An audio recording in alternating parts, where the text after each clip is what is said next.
Okay, welcome to part 2 of the Lightroom Workflow blog, and in the first video we had a good solid look at the library module of Lightroom, and now in this video we're going to take a very close look at the develop module. And you can see up here on the right hand side the develop module is highlighted. Now essentially this module is where the editing and the processing or developing, whatever word you like to call it, is done of the images.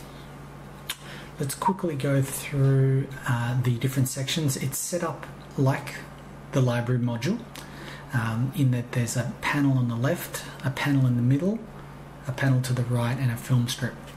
But the difference is that the panels do different things than they do in library. Our buttons such as tab still function to get rid of the modules, the menus at the side. We can do shift tab, gets rid of everything and returns it. And we can also use the I information button to get rid of that information there. You can see this is about the photo, and we won't show it at this stage. So the left hand side, there's a navigator button like in library. I just keep that closed, don't feel it's needed at this point. The two main things we have on this side are presets and history. You can just see here. Now presets are one of the wonderful things about Lightroom that enable us to quickly edit images and concoct recipes and different looks to images that we like, and we can apply them very, very quickly. So, for example, in this particular case, let's just say I've got some presets of mine, contrasty black and white preset. If I click on that, instantly it goes to black and white in this contrasty look. These are some that I've developed, but these other ones here are actually Lightroom presets that come with the program. You can just see slight differences in the way that it's processed. There's a blue tone to that one. There's cross-processing as well, which adds the colour and a bit of a vignette, and there's all sorts of things you can do here. Depending on how you work, I tend to keep things very simple. I don't like to over-edit the images. So when they import, every image that I have gets this, what we call, it's Lightroom 4 Basic. It was when I had Lightroom 4. We're obviously into Lightroom CC these days. But it just adds just a touch of colour, adds a touch. Actually, let's just go back. History. When it imports on this this Lightroom Basic that I have,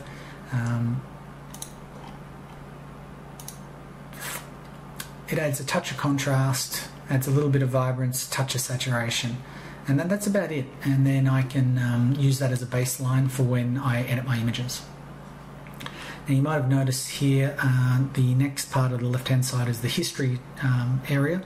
Now this just enables us to go back if we didn't like a particular thing that we've done on a preset, for example. We can simply go back through and start again. So for example, right back at the start there, and none of those presets that I added are now affecting the image. So they're the two things that I use on this left hand side, the presets and the history. And generally I just have history open because I don't use presets all that much. Now the middle section is where we get a preview of the image. Now unlike the library module, in this case you don't get a grid mode, you simply get a single view, a loop view of the image, because we're working on one image. That being said, what we can do, for example, let's make it black and white, for example. There is this compare button. Now what that enables us to do is to keep on the left hand side the original image, and then on the right hand side we can compare to where we're at. I sometimes use this, not a lot, but it can help us A/B a couple of images and different effects as we're applying them. Not much else to tell really about this this center function. You can zoom in as well to check sharpness, of course, or to check grain and noise levels. And if the image is keyworded, or if it's flagged, as you can see, the 1 star will be there, and also the blue. So according to our last video, this is a customer selected image because it's got a blue rating, and I've given it a 1 star, which means I've decided it was a keeper as well. Now moving over to the right hand side, this is really the main event. This is where all of the editing takes place. I'm going to close everything down for the moment.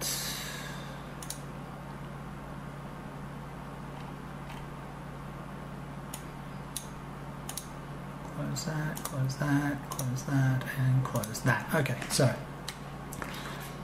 there's a series of different ways we can edit the images. The very first thing up the top is the histogram, which we've talked about. Again, I often keep this open. It's very handy to have a look at the light distribution of your image. In this particular instance, we're just going to keep it closed for the sake of looking at these different menus. Now, this first lot of tools across the top here are very important. Now, as I mentioned in my last video, I'm a big fan of shortcuts, and you can see here, crop overlay, R for shortcut. You can click the button, or you can assign a keyboard shortcut, which is the R. This is basically to crop an image. It's pretty simple. Come in, get it to where you want it, double click on it, and there you are. If you didn't like that crop, you've got a couple of options. You can go backwards here on the history, back to where you were, or if you were there, you can open up the crop again, and you can see down the bottom there's a reset button. And we can reset it. And you can now see in the history, we've seen our initial image, there's a crop, and then there's a reset. The other things to mention here, this is cropping in the original aspect, and it's locked. So basically, it's a 2:3 ratio. By that I mean there's, this is a 6:4, 12:8. If you divide that into equal sections, there's 3 on this side and 2 on this side. A very common format for digital cameras. So it's going to crop in that same format. But we can also unlock this. So if we click unlock there, so then the cropping can happen however we want. And we can just crop like that, for example. Not quite sure why you would do that, but you can. The other thing is you can set up some different types of cropping here. So 16:9, for example, is very handy. Well, actually not on a... Let's do a different photo. If we do a 16:9 on a vertical image, this is very good for videos and for cropping for web use, for example. So it just makes it that sort of skinnier sort of look.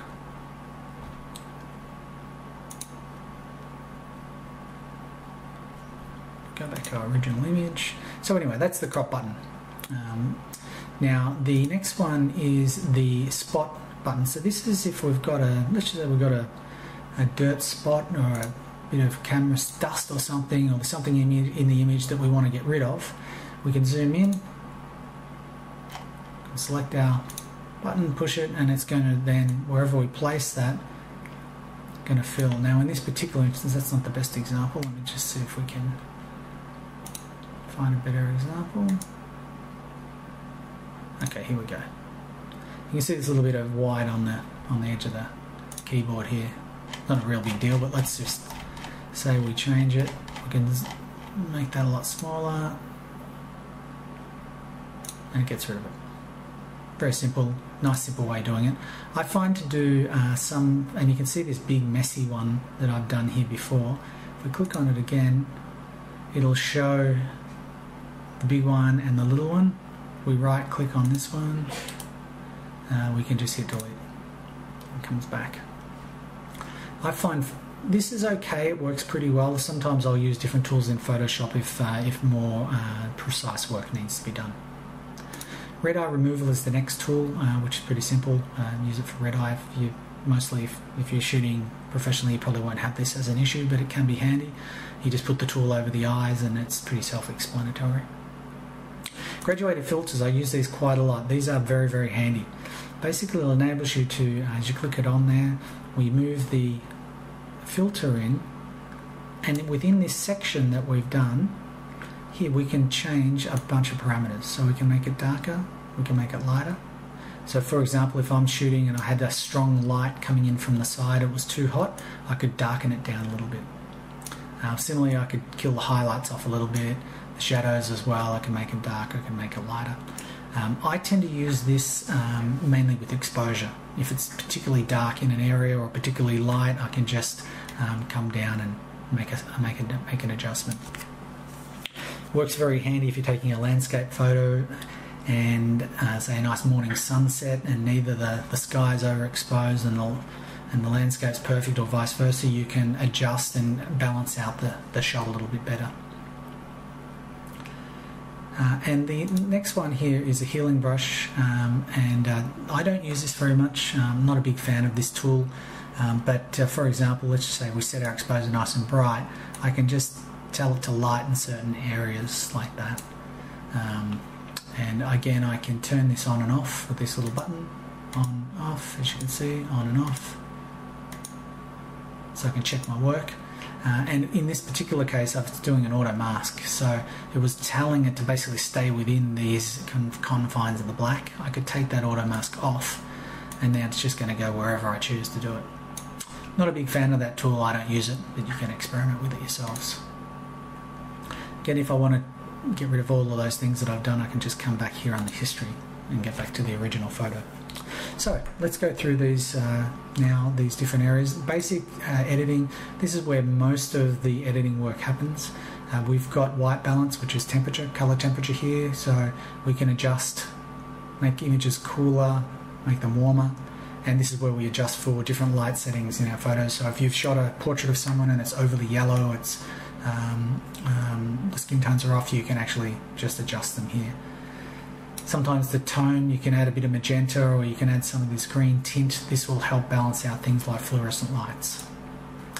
At any point you want to just take this back to where it originally was, you just double click on it in the middle and it'll go back to where it was.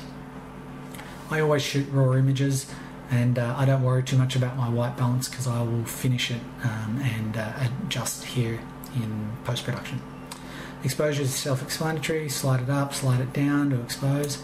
This can be a good time to open up your histogram and you can actually see what that's doing. Double click on it, get in the middle. Contrast, move it to the left, it's going to wash the image out. Move it to the right, the darks become darker. And you just see what it does to that tone curve. Flattens it out, pushes it to the edges or brings it into the center. Now the highlight tool is very, very handy. This is where, let's just say, let's overexpose something. And let's put our little warning on, see if we can't get an overexposure warning. So you can just see the overexposure warning here. What we can do without changing exposure, we can tone back those highlights here and bring them back. So this isn't the best photo to give an example of that on, but essentially if you're a little bit hot on the highlights in a photo, you can bring them down here. Similarly, if you want to fill in some shadows without using exposure, but you just want to lighten up the dark shadow areas, you can do it here or you can darken them. And the whites does something quite similar to this, but it'll just adjust the white. So if I have a look up the top, it pushes to the white end only, and here the blacks. It's really a matter of just playing around with this to see what works for you. Clarity, vibrance and saturation. Saturation is pretty simple. That's how much color. You can obviously desaturate completely or you completely max it out. I tend to just go fairly easy on the saturation, +5, +10 maximum, or alternatively I might just pull the color out a little bit if I feel it serves the image. Clarity and vibrance, these ones here, you can just see, let's zoom in a little bit and see what this does. The clarity, it's almost like a sharpening tool. It isn't actually sharpening. I don't use this much myself. Many people do. The vibrance, you can just see what it's doing there. It's adding a punch to the colour. Again, I don't use it a lot myself. But that's the main thing. White balance and temperature, and then your different variables on exposure. So that's our basic tool. Our next tool is a tone curve. For those of you who like to work on a tone curve rather than just say simple exposure, you can just pull it down at certain points and adjusts it. We're not going to go into the pros and cons of using it. Suffice it to say, I rarely use this here. You can use it to really fine tune and tweak images. I tend to find I can get what I need from the basic box up the top there. This is the next one is color. So this is where we can, let's take it back to where we originally were. Alright, so we can go into black and white here, and we can just change images to black and white or color. But here we can also adjust various colors. So orange, for example, if I think this table's a little bit too orange, I can simply take the saturation out of the orange a little bit, and you can see the change that's made. If I want to see a comparison of that, pull up my comparison. You can see it's quite orange in the original on the left, and on the right here, that orange has been removed. And you can do that with all the different colours here, so that can be quite handy. Split toning, I've never used it. You can play around with that. I'm assuming that's something to do with colouring. The detail area, now this is quite handy. This is where you can correct for some sharpening of an image and also noise reduction. And I use it mainly for noise reduction. So you can see this little tool here. This enables us to sample. Let me just grab it. We can sample an area, so you can see where it's moving, and I'll pick this grey area. You can see the noise in that grey area on the right hand side. Now we use the luminance noise reduction. If I slide that slider up, you can see that noise starting to disappear, and then that's obviously hardcore noise reduction. And whilst the noise is gone, what noise reduction will often do is smear a lot of the detail in your image as well, which isn't always a good thing. So let's do a comparison of these two images. So you can see on the left hand side, this is the original one's quite detailed, where this one's just become fuzzy and a bit smeared. But if we look in the these areas up here, these are the areas where the noise is. You can see the original is quite noisy, now the noise is gone. My suggestion here for noise reduction is use with caution. Don't overdo it. I would normally, if I feel the noise is a problem, I might take it to 25, 30 maximum. Sometimes I love the noise in the image, so just make a judgment call on that. The other thing to note is sharpening. Lightroom can allow you to do a little bit of sharpening on the image. You can see the original image here, and if we add the sharpening, you can see what it's bringing up the image. Again, use with caution and use with discretion at this point about how sharp you want your image. It'll depend a lot on what you're shooting as well. You might not want a portrait quite as sharp as you might like, say, a landscape image, for example. Alright, moving right along, we've got the lens corrections. Let's just go back to our original image. Let's have a look at what lens I used. So this is the 40mm, the EF 40mm Canon lens. Now lens corrections are great because this is fairly new. There's a few new features in here from Lightroom which are great.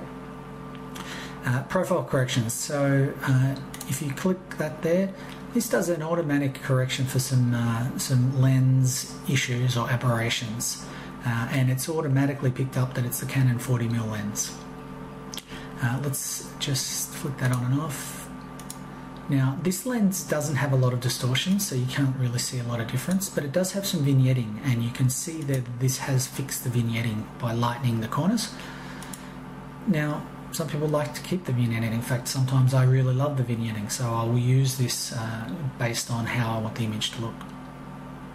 But on some images that have quite a bit of distortion, this can be a real lifesaver, particularly on architectural images, images where you need your lines nice and straight. Now also, if we go to the basic button, let's see if I've got an image.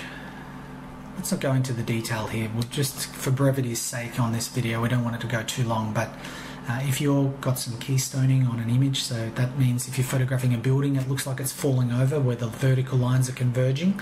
At this point, you can actually fix those with the auto, the level, the vertical, and the full. Play around with these buttons, and of course you can go into the manual and actually just manually change lots of parameters to fix distortions in your image. lots of stuff you can do here. Again, if you don't want any of it, just go back to in your history and come back to where you began. Effects, there's a few things here. You can add grain if you wish for that grainy sort of look.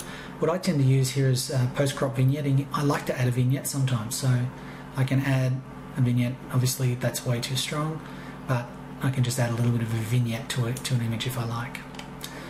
Dehaze is a new feature too, which, let's bring up a different image. If you've shot with a lot of backlight, your image can look quite hazy. You can dehaze it by this filter here, so you get that's adding haze, it's removing haze. It's proven to be quite handy, that little effect.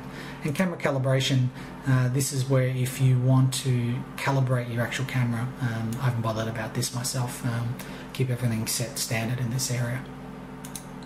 So that's a very brief rundown. Obviously this takes a lot of practice and a lot of just working with and getting your own experience, but suffice it to say, it enables us to do good quick edits to our raw images. The last thing I'll mention is this. So the great thing about Lightroom 2, let's just say we make this image here, let's say we make it black and white. Now I've also got these other images, which are these ones here. What I can do is down in the library module, I can select them. I can go over to sync, and I can say I want to sync the processes from this first image to the other one. And you can see here, check all. So if I check all of them, oops, let me move that back in, check all, and I synchronize, and it'll make my other ones black and white as well. Very, very handy. Let's just go back. So if we undo, go to that image there. If we undo that because it's synchronized, we go to the next image. We'll undo that one as well.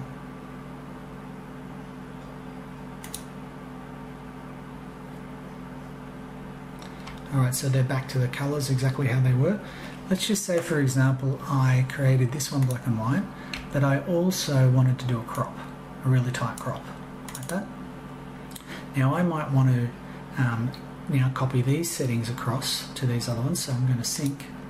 I'm saying all, but I don't want the crop to go, so I can unclick the crop button, so it's now going to sync only those things for making it black and white and everything else, but not the crop.